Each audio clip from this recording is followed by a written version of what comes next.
नमस्कार। आप सभी को अभिवादन करता हूँ पीसी एजुकेशन के ऑनलाइन प्लेटफॉर्म पर। हम लोग जो डिस्कशन कर रहे हैं दोस्तों, वो अभी तक किस पर चल रहा है हमारा discussion? We are complete discussing about vocabulary, है ना? वोकैबुलरी में जो कॉन्सेप्ट अभी तक हम लोगों ने डिस्कस किया है वो क्या था? वी हैड डिस्कशन लाइक कि हम लोगों को वर्ड्स जो हैं वो क्या करने चाहिए, एसोसिएट करने चाहिए। Means we must make connection. हम लोगों को कनेक्शन बनाना होगा वर्ड्स का किसी न किसी चीज से। Whether it can be with a person, place और थिंग। और वर्ड को स्प्लिट करो, दूसरा लैंग्वेज के वर्ड से कनेक्ट करो, वर्ड के रूट्स में जाओ या प्रीफिक्स सफिक्स से उसको कनेक्ट करो। ठीक है, वही एसोसिएशन पर हम लोग बात कर रहे थे। और हमने स्टार्ट किया था 3 लेटर्स पर, बी, एच और पी। हम ये 3 लेटर्स कहाँ से उठा के लाए थे? ये 3 लेटर मैंने उठाए थे मैट्रिमोनियल एड से, राइट? तो विज्ञापन आता है वैवाहिक, ये शादी के लिए जो विज्ञापन आता है मैट्रिमोनियल एड, यूजुअली लिखा रहता है, if you are interested send your B H P at this PO box number. And discussing about what B, जहां हमने देखा था कि B is standing for what? Biodata. B जो है वो किसके लिए है? बायोडेटा के लिए स्टैंड कर रहा है। और यहाँ से आपने बायो से इसका रूट पर गए थे, बायोस का ब्रांचेस पर गए थे जो था जूलॉजी और बॉटनी। इनका रूट्स पर हम गए। जू का क्या था, बोटेन का क्या था? बोटेन इटसेल्फ इज अ रूट जो बॉटनी आपको बना के देता है। जूलॉजिकल पार्क, जोडियक, ये सब आप जू से बना रहे थे, ठीक है। और बॉटनी हमने इससे बना दिया। आई एस टी, इनमें आप सफिक्स लगाते हो तो ये आई एस टी जो बन जाएगा, it is a noun suffix, makes a specialist. If somebody who is specialist in particular thing, वो क्या कहलाता है? वो कहलाता है हमारा आई एस टी से हम उसको बना लेते हैं, ठीक है। इसी तरीके से फिर हमने बात करा था यहाँ पर शादी के अंदर फैमिली चाहिए। फैमिली में कौन कौन होता है? So father, mother, brother, sister. शादी करेंगे तो someone will be a wife and you will be husband of someone. इनके रूट्स क्या हैं और इनसे रिलेवेंट वर्ड्स क्या हम लोगों ने बना सकते हैं, वो सारा हम लोगों ने लास्ट सेशन के अंदर डिस्कस किया था, ठीक है। चलो बात करते हैं हम आज का सेशन की। हम जैसा बात करे थे मैरिज, हमने जो वर्ड उठाया था बीएचपी, वो मैट्रिमोनियल एड से उठाया था। मैट्रिमोनी रिलेट करा था हमने किससे? मैरिज से। अच्छा, मैट्रिमोनी बना था वैसे मैटर से। अब matter is standing for mother, है ना? तो मैट्रिमोनी मैरिज कैसे बना था? Because in earlier time what was there? Becoming a mother और marriage goes hand in hand, दोनों साथ साथ चलता है। जैसे ही शादी होती है फिर उसके बाद में next phase of life is what? In the life of female she becomes mother. तो इसीलिए उसको मैट्रिमोनी को रिलेट कर दिया था किससे? मैरिज से। बट जहां तक बात करते हैं मैरिज वर्ड का, तो मैरिज का रूट जो है वो क्या है? Gamos. Gamos is the root for marriage, ठीक है ना? ये रूट हो गया आपका किसके लिए? मैरिज के लिए ये रूट हो जाएगा। Gamos is the root for marriage. Gamos से हम वर्ड बनाए, देखो कैसे बनेगा। इसमें आपने ऐड कर दिया वर्ड मोनो। मोनो जो है वो एक प्रीफिक्स है जिसका मतलब क्या होता है? वन होता है। कहीं पर भी मोनो वर्ड आएगा ना, remember that mono is standing for one, ठीक है। मोनो, बाय, ट्राई, ठीक है। जैसा फोर्थ में चलते हैं हम तो tetra, septa, hecto, octa, nano, Deka, इस तरह के शब्द, ये ग्रीक भाषा की गिनती है, काउंटिंग है ये, right? So mono it's word one. और हमने गैमोस में क्या ऐड कर दिया? आप देख ही रहे हो, वाई सफिक्स हमने लगाया, वाई सफिक्स लगा करके इसको नाउन बना दिया। So word is monogamy. And monogamy it's word one marriage system. Legally, कानूनन तौर पर जहां आप एक ही पत्नी रख सकते हैं, वो सिस्टम क्या कहलाता है? Monogamy system. In Hindu religion, in Hindu law, हमारा जो एक ही शादी का प्रथा होता है, that is called monogamy system. But if you are allowed to have two wives illegally, that system is called what? Bigamy. इसको by. The word is by, that means two, but the sound, the pronunciation of this word will not be bigamy, that would be bigamy. ठीक है, bigamy. That is two marriage system. So there are so many tribes where people are allowed to have two wives illegally. They can have. उनको हम system को क्या बोलेंगे? उस system को bigamy कहेंगे। And what if you are allowed to have many wives? Polygamy, उसे हम क्या कहते हैं? Polygamy. Many marriage system, word कहाँ से आ रहा है आपका? पॉली जो स्टैंड कर रहा है वो किसके लिए कर रहा है? मैनी के लिए वो स्टैंड कर रहा है। ठीक है, मल्टीपल के लिए स्टैंड कर रहा है। तो poly more than 2, it's polygamy. Muslim law allow करता है उनको 4 मैरिजेस करने के लिए। At a time they can have 4 marriages, और 4 में से भी किसी एक को डिवोर्स करके फिर वो आगे और मैरिजेस कर सकते हैं। ठीक है, डिवोर्स देते जाएं, आगे बढ़ाते जाएं, ये उनको सुविधा दी गई है मुस्लिम लॉ के अनुसार। They can have 4 wives at a time. तो वो जो सिस्टम है फ्रेंड्स, वो क्या है? पॉलीगैमी है। ठीक है, polygamy it's marry marriage system that is for both. ऐसा नहीं है कि ये केवल बॉयज के लिए है कि boys can have many wives. अगर फीमेल भी ज्यादा शादी कर रही है तो वो भी पॉलीगैमी सिस्टम के अंदर आ जाता है, लेकिन उसके लिए एक पर्टिकुलर वर्ड भी हम लोगों को देते हैं। What word is there? Polyandry. आपको याद होगा हमने वर्ड पढ़ा था andro. Andro is a word for what? It is for male. ठीक है, poly standing for what? Poly standing for many, andro standing for male. आपने दोनों को कनेक्ट कर दिया, पॉली एंड्रो में वाई सफिक्स लगा दिया, polyandry. It becomes what? Women who marriages more than one man, जो एक से ज्यादा। इसका एक बहुत ही सुंदर उदाहरण आपको मिलेगा कहाँ पर? हमारे इतिहास में चले जाएं, Draupadi. She was married with 5 Pandavas, she was wife of 5 Pandavas, right? तो द्रौपदी जो थी वो पॉलीएंड्री सिस्टम में गई, पॉलीएंड्रिस्ट बनी।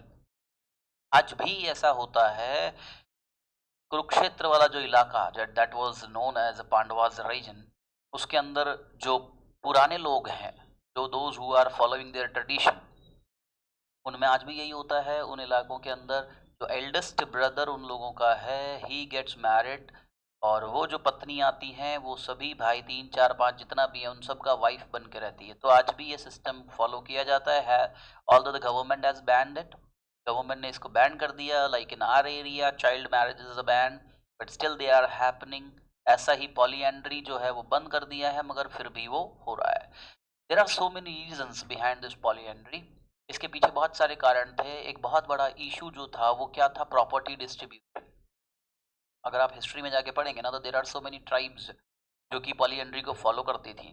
क्यों करती थी? प्रॉपर्टी डिस्ट्रीब्यूशन पहला इशू था कि अगर एक से ज्यादा पत्नियां होंगी भाई के अंदर, उनको डिवाइड करना पड़ेगा। But if there is only one wife, तो वो पूरी फैमिली एक हो गई, प्रॉपर्टी का डिस्ट्रीब्यूशन नहीं होगा।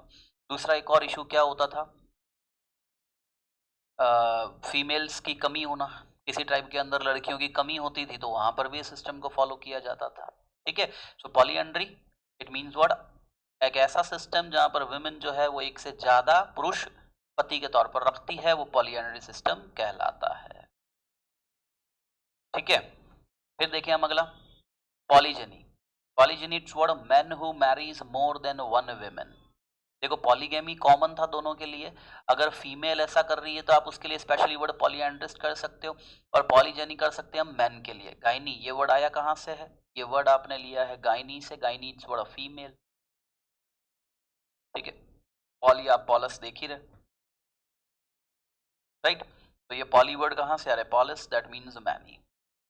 तो मैरिजेस की जब बात की जाती है तो मैरिजेस, जैसे आप लोगों ने ध्यान दिया हो ना, हम लोग मैरिज को एक शब्द और कहते हैं। क्या कहते हैं? वेडिंग।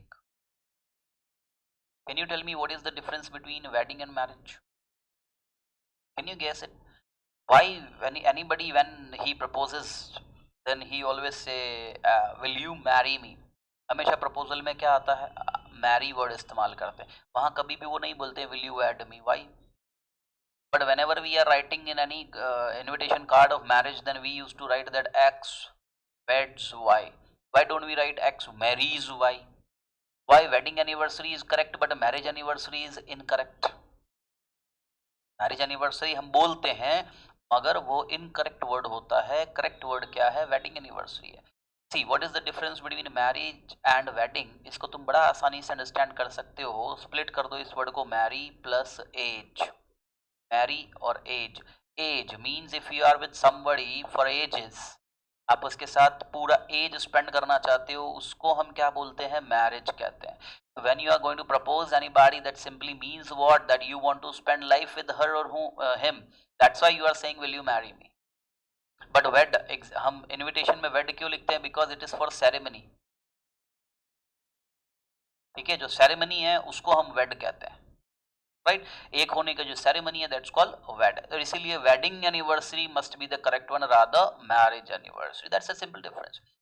सो मैरिज जो वर्ड आया वो कहाँ से? गैमोस। इससे बना लिया तुमने मोनोगैमी, बिगैमी, पॉलीगैमी, पॉलीएंड्री, एंड्रो जोड़ के, पॉलीजनी, गायनी जोड़ के, और पॉली स्टैंडिंग कहाँ से आया? पॉली पॉलिसमैनी से आया है।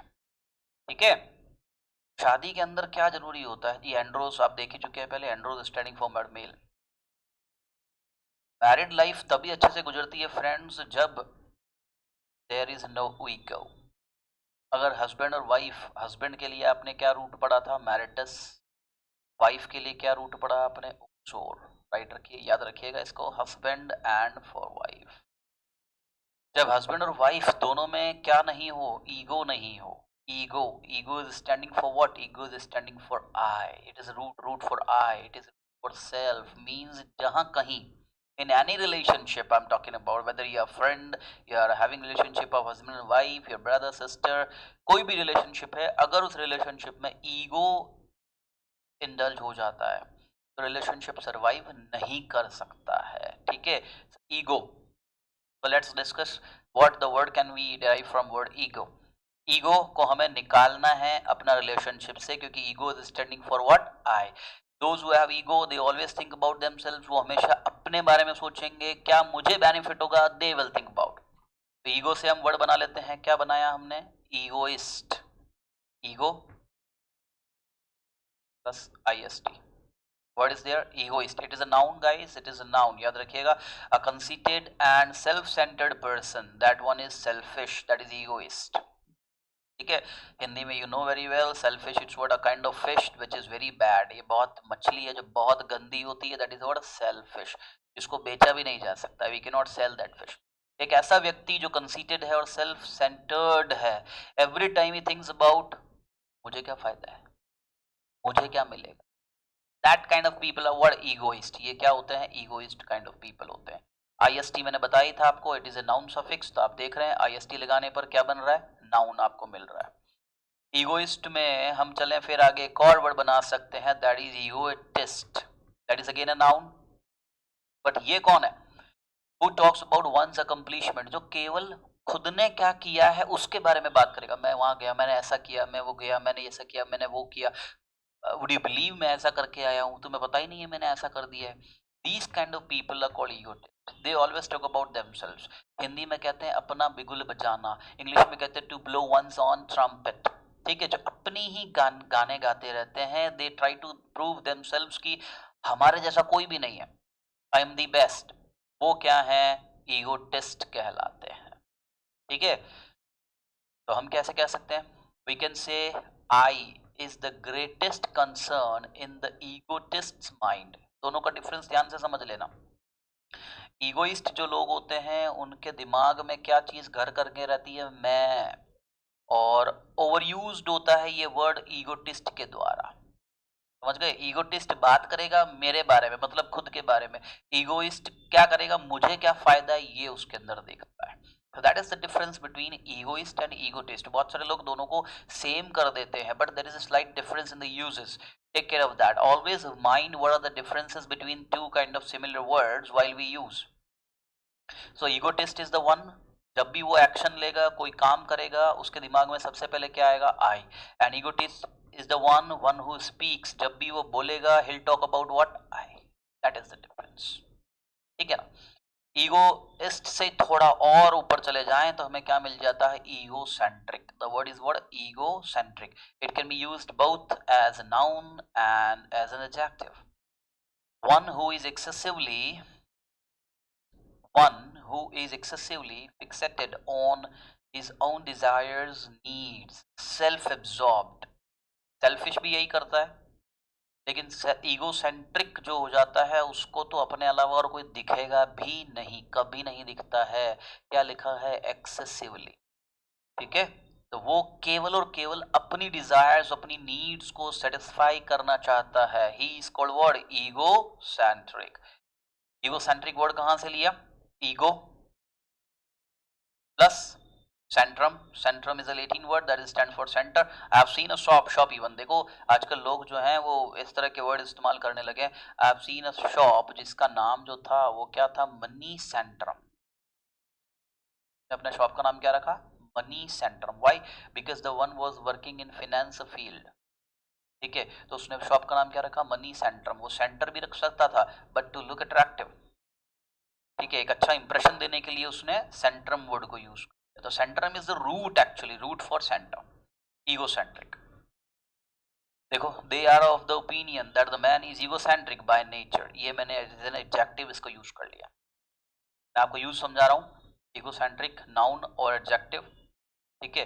ये देखोगे यहाँ पर, what an egocentric her new roommate is, here the egocentric word is used as noun, and they are of the opinion that man is egocentric by nature, here the word egocentric is used as an adjective. Take care. देखो, सबसे important है, again and again in every video I am telling you what is the most important is to have command over N A V, it's noun, adjective, adverb and verb. If you have no commanded over these 4 elements of language, तो भैया तुम्हारा language cover हो जाएगा। और तुम्हें नहीं पता लग रहा है, कितना भी वो क्या याद करो, ग्रामेटिकल इश्यूज तुम लोग को रहेंगे, सेंटेंस स्ट्रक्चर में इशू रहेगा, ठीक है। सो कमांड करिए इन चीजों के ऊपर। सेंटेंस के अंदर कोई भी वर्ड दिया है, देखते ही तुम्हारा दिमाग उसको क्लिक करना चाहिए कि वो नाउन है, एडजेक्टिव है, एडवर्ब है या वर्ब है, ठीक है ना। सो they are of the opinion that man is egocentric, egocentric is used as an adjective, what an egocentric a new roommate is, यहाँ पर ये क्या बन रहा है, नाउन बन रहा है, ठीक है। तो the word was ego, ego से बनाया आपने ईगोइस्ट, ईगोटिस्ट, ईगोसेंट्रिक, और बनाते हैं अगला शब्द egomaniac. It is a noun obsessively wrapped up in oneself. बहुत ही अच्छा उदाहरण है इसका mister Ravana. No mister Ravana, Ravana जो सीता को हरण करके ले गया था, वो केवल और केवल मरा किस वजह से, बिकॉज ही वॉज ईगोमैनियक, ठीक है, घमंड में चूर, ईगो में पागल, अपने अहम में पागल, वो कहलाता है ईगोमैनियक। रावण जो लॉर्ड शिवा को भी कुछ नहीं मानता था, लॉर्ड इंद्रा को भी कुछ नहीं मानता था, दे वर नो, वो कुछ भी करवा सकता था उनसे, इस तरह का घमंड उसके अंदर था। So great example of egomaniac is what, mister Ravana. कैसे आया mania, mania standing for madness, mania जो है वो किसके लिए स्टैंड करता है, पागलपन के लिए करता है। There are ample kind of manias available in this world and people are manic about those. Egomaniacal will be the adjective of that. याद रखिए, already I have told you, EAL, AL, ICAL, ये सारा तुम्हारा suffixes है, किसके लिए है, adjective के लिए। Always take care, again and again I am telling you, prefix suffixes पर फोकस करो, ये तुमको बताएगा नाउन क्या है, एडजेक्टिव क्या है, and that will help you to solve questions of vocabulary as well as grammatical. तो देखो, पैरेललिज्म का क्वेश्चन जहां भी आता है यूजुअली वो इन्हीं से रिलेट करता है, क्या। देखो, इनको अगर हम तीनों चारों शब्दों को एक साथ चलें तो ईगोटिस्ट और ईगोटिस्ट इज ऑब्नॉक्शियस, ये ऑब्नॉक्शियस काइंड ऑफ पीपल होते हैं। ईगोसेंट्रिक लोग जो हैं वो इनटॉलरेबल है, हम उनको सहन ही नहीं कर सकते क्योंकि वो इतने ज्यादा स्वार्थी होते हैं। And egomaniac it's what a dangerous, and they are slightly mad too, ठीक है। What is the meaning of word obnoxious is objectionable, जिनको हम ऑब्जेक्शन कर सकते हैं, जिनको आप रोक सकते हैं, या ठीक है हमको नहीं पसंद है, इस तरह का ऑब्जेक्शन आप वहां पर करते हैं, वो ऑब्नॉक्शियस लोग कहलाते हैं। मोनोमैनिया, मैनिया से कुछ वर्ड देखते हैं। मोनो अभी आपने वर्ड देखा था, mono was standing for one and mania is for madness. तो mania restricted to one thing और आइडिया, आप किसी भी एक चीज के लिए, एक आइडिया के लिए पागल हो जाते हैं, वो मोनोमैनिया कहलाता है। डिप्सोमैनिया, डिप्सो, डिप्सो एक्चुअली आया कहाँ से, देखोगे तो dipsa, it is a Greek word standing for what, thirst, ठीक है, प्यास के लिए ये वर्ड स्टैंड करता है। सो डिप्सोमैनिया क्या हो गया, dipsomania morbid compulsion to keep on absorbing alcoholic beverages, ये स्पेशली किसके लिए होगा, तो एल्कोहल के लिए आप इसको इस्तेमाल करेंगे, ठीक है। देखो, हमारे यहाँ पर तो हम ज़्यादातर क्या है, पानी का इस्तेमाल करते हैं प्यास बुझाने के लिए, बट वहाँ ठंड इतने गिरता है यूरोप अमेरिका में, दे यूज फॉर बीयर, वो लोग बियर को यूज करते हैं, और इसीलिए बियर को थर्स्ट क्वेंचर भी कहा जाता है, ठीक है। You know that beer is known as thirst quencher, ये इसका एक कॉलिकल वर्ड है थर्स्ट क्वेंचर। तो थर्स्ट क्वेंचर जो है वो क्या हो गया, बियर, और इसीलिए डिप्सो को रिलेट किया गया है किससे, खासतौर से अल्कोहलिक बेवरेजेस, जबकि डिप्सा का अर्थ किसके लिए दिया गया है, थर्स्ट के लिए। That could have been used for water too, but no, क्यों, क्योंकि those people were not using water to quench their thirst, what they are using, they were using and they are using is beer, and that's what a dipsomania किससे relate कर दिया गया, alcoholic beverages। तो अगर कोई ऐसा व्यक्ति है जो इतना पागल है कि उसको पूरे दिन शराब चाहिए, एक बहुत अच्छा अच्छा उदाहरण है इसका, if you have watched a movie called Sharaabi of mister Amitabh Bachchan, A B, उसके अंदर वो क्या था, वो डिप्सोमैनियक, ठीक है, उसके अंदर कंपल्सन था, एक मॉर्बिड कंपल्सन था जो कि पूरे दिन डूबा रहता था किसमें, अल्कोहल के अंदर, पानी की जगह भी वो क्या पिया करता था, शराब। तो एक बहुत अच्छा उदाहरण शराबी मूवी किसके लिए, डिप्सोमैनिक। आया कहां से, डिप्सा स्टैंडिंग फॉर थर्स्ट। मोनोमैनिया, आप पागल हैं किसी एक आइडिया के लिए, किसी एक चीज के लिए, किसी एक व्यक्ति के लिए भी हो सकते हैं आप, तो वो क्या हो सकता है, मोनोमैनिया। ओके, फिर देखते हैं हम क्लेप्टोमैनिया। वर्ड कहाँ आया, क्लेप्टोमैनिया, क्लेप्टो ये वर्ड किसके लिए आ रहा है, देखो clapped, it's a Greek word standing for thief, चोर के लिए। तो ये क्लेप्टोमैनिया क्या होता है, मॉर्बिड कंपल्सन टू स्टील, चोरी करने का पागलपन। ये लोग जो हैं, ये खास तौर से क्लेप्टोमेनिया फीमेल्स में ज्यादा देखा गया है guys, don't mind females but it has been seen, females में ज्यादा देखा गया क्योंकि फीमेल्स जो है वो जेलस ज्यादा होती हैं दूसरों की चीजों से। उसका उसका कोई भी लिपस्टिक उसको अच्छा लगा, उसके पर्स में पड़ा है ले लिया, ठीक है, या एनीथिंग लाइक अ वॉच हुआ, उसका पर्स हुआ, उसका कोई ड्रेस हो गया, या कोई उसका नेकलेस हुआ, या उसके इयररिंग्स हुए, एनीथिंग जो उनको जेलस कर रहा है, वो लोग इसलिए नहीं चुरा रहे हैं कि उनको पैसे का जरूरत है। क्लेप्टोमेनिया इसलिए नहीं होता है, kleptomania is just because of jealousy, ठीक है, वो लोग उसको चाना पाना चाहते हैं, उनको वो चीज चाहिए बस किसी भी तरह से, तो वो उसको चुरा रहे हैं, and that is what kleptomania. तो ये साइकोलॉजिकली होता है, ये मनी के लिए नहीं किया जाता है। क्लेप्टोमेनियक लोग जो होते हैं, दे do not steel for money, वो पैसे के लिए नहीं चुराते हैं, ठीक है, ये एक साइकोलॉजिकल एरर है उनका सिस्टम के अंदर। तो दैट इज क्लेप्टोमेनिया, बना कहां से, क्लेप्टे, और ये बनता है थीफ, आपका इसका रूट था। Oh wow, what a word, pyromania. Pyromania, it's what a morbid compulsion to set fire. आग से खेलने का पागलपन है इन लोगों को, आग जलाना, आग को अपनी बॉडी पर लगाना, आग के साथ खेलना, इस तरह का पागलपन है इन लोगों को, that's what a pyromania is. We can see, आप जब कहीं जाते हैं फेयर्स वगैरह में, मेले में, तो या मूवीज में देखते हैं, they play with fire, not from mouth, they blow it out, और वो आग निकलता है बहुत जोर से, या people are burning themselves, वो सब क्या है, पायरोमैनिया, they play with fire। ये भी एक साइकोलॉजिकल इफेक्ट, साइकोलॉजिकल प्रॉब्लम उनके साथ। ऐसा नहीं है कि उनको उनको आग से किसी को नुकसान पहुंचाना है, नहीं, they just want to set fire, उनको उसका फ्लेम बहुत पसंद होता है, उसकी फ्लेम देख के वो बड़े खुश होते हैं, अजीब kind of people are there, तो दीज आर पायरोमैनियक। अच्छा, कुछ लोग ऐसे भी होते हैं जो दूसरों की प्रॉपर्टी में आग लगा देते हैं, ठीक है ना, उसको नुकसान पहुंचाने के लिए, ऐसे लोगों को हम क्या कहते हैं, देखो, incendiarism, the malicious and deliberate burning of another's property, दूसरों की प्रॉपर्टी को आग लगा दिया, किस लिए, उसको नुकसान पहुंचाना है, तो वो चीज इंसेंडियरिज्म कहलाया। और कुछ लोग ऐसे होते हैं इकोनॉमिक बेनिफिट के लिए अपनी ही प्रॉपर्टी को आग लगा देते हैं। अब देखिए, जो लोग इंश्योरेंस कराते हैं, उनको थोड़ा सा भी नुकसान हुआ, आग लगा दो, क्लेम उठा लेते हैं, ऐसे लोगों को हम क्या कहते हैं, एर्सन उन्हें कहा जाता है। Setting fire to another's property और to one's own property for the purpose of economic gain, ठीक है, इकोनॉमिक गेन के लिए किया गया है, इसको हम एर्सन कहेंगे। और दूसरों को नुकसान पहुंचाने के लिए, आप गुस्से में, आप दुश्मनी में, राइवलरी के लिए उसको आग लगा रहे हो, उसका फैक्ट्री में या घर पे कहीं भी, इंसेंडियरिज्म कहलाएगा। And you do not have mean with this too, you do not have any affair with others, you yourself enjoy the flames of fire, that is pyromania। अब ये वर्ड आया कहां से, देखो, pyros, pyros is a Greek word standing for fire, और इसीलिए PYRE, हम चिता जो होती है, चिता जिस पर हम कॉर्पस को रख के उसको जलाते हैं, पायर उसको कहा जाता है, ये भी यहीं से आया है, पायरोस से। इंसेंडियरिज्म कहाँ से आया, तो ये आया इंसेंडो या इंसेंसस कह लीजिए, to set fire, it is a Latin word. अगर याद रखना, ये फायर सेट कर रहा है किसके लिए, to give loss to the rivals, दुश्मन को नुकसान पहुंचाने के लिए ये कर रहा है, ठीक है। और एर्सन कहाँ से आया है, तो एर्डो एर्सस वर्ड ले लेंगे, that means to burn, but it is specially for economic gain, ठीक है। Megalomania. Politicians, greatest example of this, megalomania. Morbid delusion of grandeur, power, importance, godliness. सब लोग ये सोचने लग जाएंगे मैं ही भगवान हूँ, मैं ही सब कुछ हूँ, मेरे में इतनी पावर है. They are no the mad, they are crazy for power, to gain power. वो क्या कहलाता है? मेगलोमैनिया कहलाता है. ठीक है.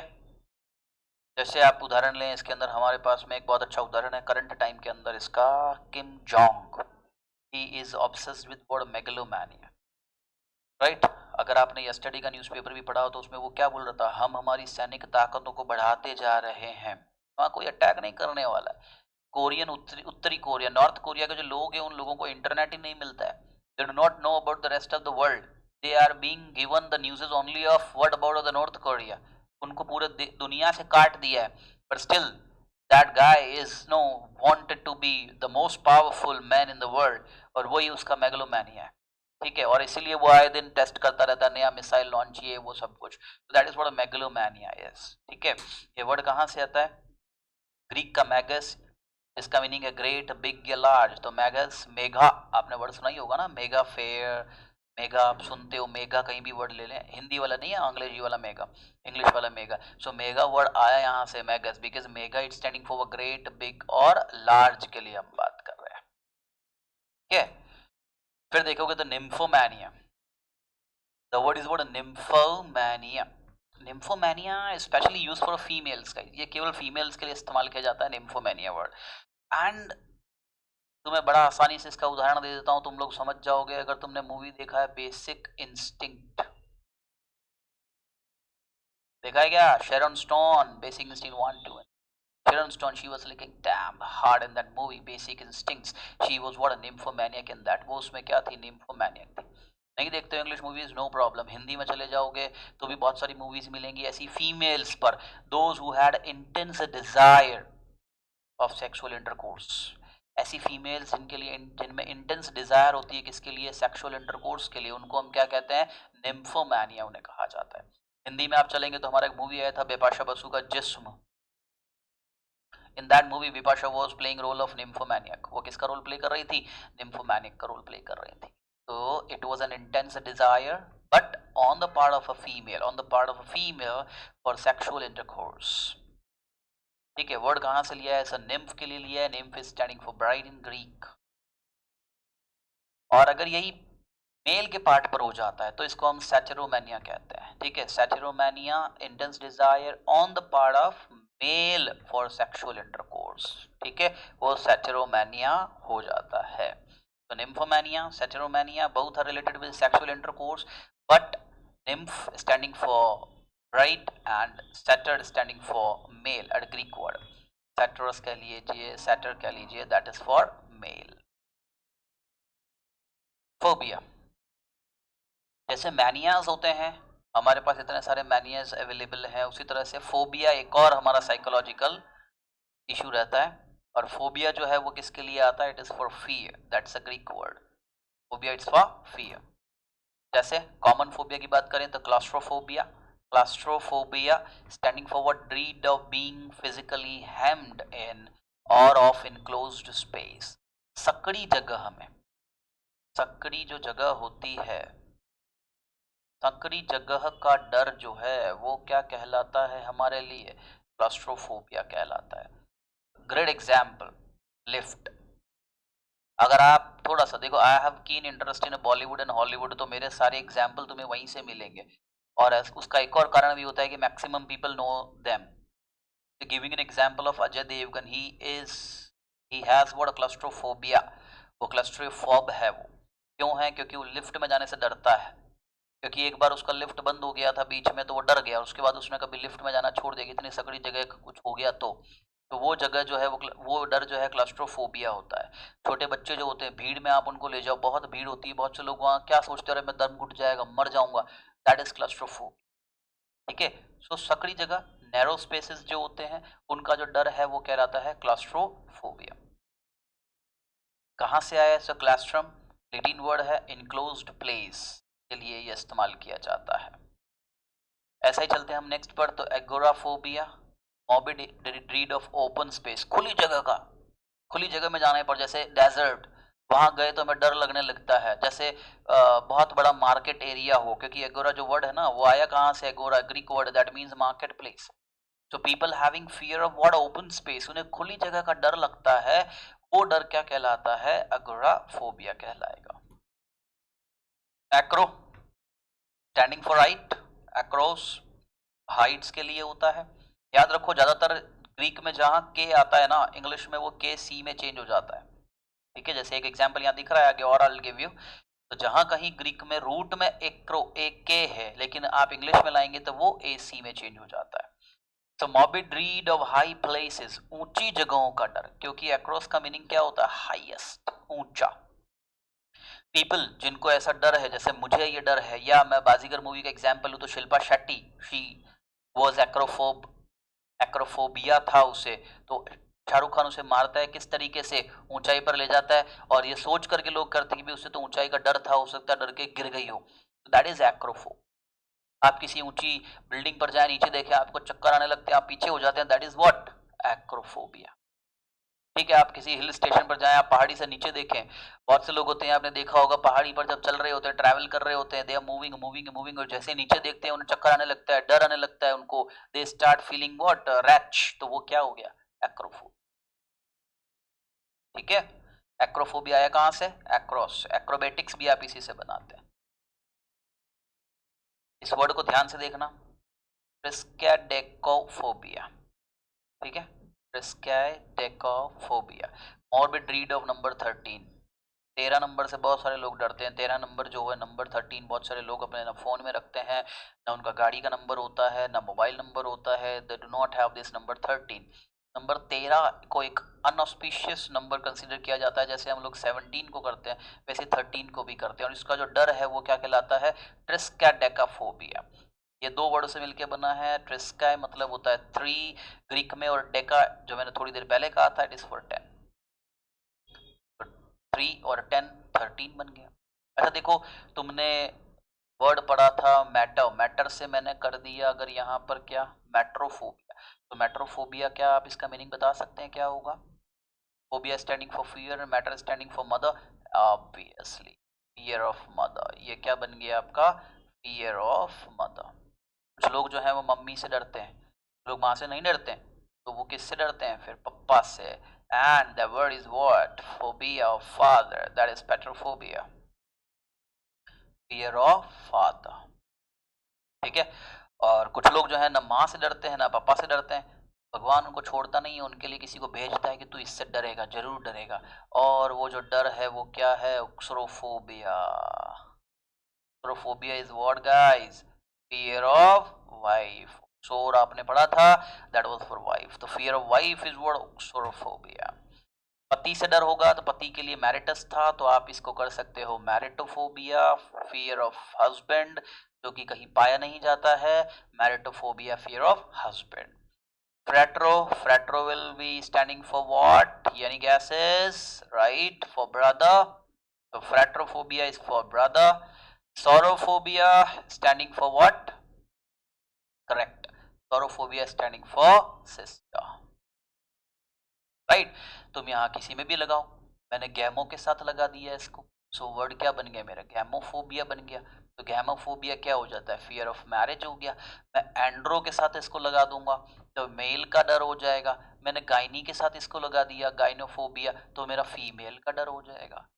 तो मुझे ये वर्ड को लर्न करने का आवश्यकता नहीं है, I do not need to make up these all words because I know the root word of that, कि gyne standing for female and phobia standing for fear. अगर एग्जाम उसको कलेक्ट करके भी दे देगा, I can easily tell what is the meaning of that because I know the roots. Getting, चलो, that's all for the day. आज के लिए इतना ही, मिलते हैं अगली कक्षा में। धन्यवाद आप सभी का। Have a safe day everyone, thank you so much.